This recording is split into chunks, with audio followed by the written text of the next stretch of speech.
Hello everyone. तो हम आज बात करने वाले हैं खेसारी लाल यादव जी और नेहा राज का एक बहुत ही बेहतरीन सॉन्ग के बारे में, जिसका पोस्टर आ चुका है और फुल वीडियो सॉन्ग का रिलीज डेट भी आ चुका है। और इस गाने को लिखे हैं अभिषेक भोजपुरिया जी और इसमें म्यूजिक दिए हैं मनोज सिन्हा जी।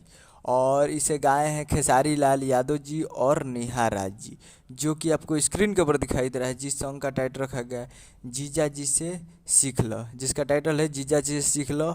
और वीडियो में है खेसारी लाल यादव जी और एक बनारस का एक्ट्रेस है, उसका नाम इसमें मेंशन नहीं किया गया है इसलिए मैं बता नहीं सकता हूँ। तो बनारस का एक्ट्रेस है। और तो ये वीडियो कल सुबह में आने वाला है, यानी video song release in on 16 जून को सुबह 6 बजे फुल वीडियो सॉन्ग को रिलीज किया जाएगा। यानी कल सुबह में 16 जून को सुबह 6 बजे तैयार रहिएगा फुल वीडियो सॉन्ग को देखने के लिए। और काफ़ी बेहतरीन होने वाला है। और ये न्यूज़ चैनल से आने वाला है जिसका नाम है danger music present Bhojpuri YouTube channel पे। Danger music Bhojpuri YouTube channel से आने वाला है, तो कल सुबह में तैयार रहिएगा। उम्मीद कर रहा हूँ कि वीडियो चला, चैनल को सब्सक्राइब लाइक बस मिलते हैं अगले वीडियो में। तब तक के लिए जय हिंद, जय भोजपुरी।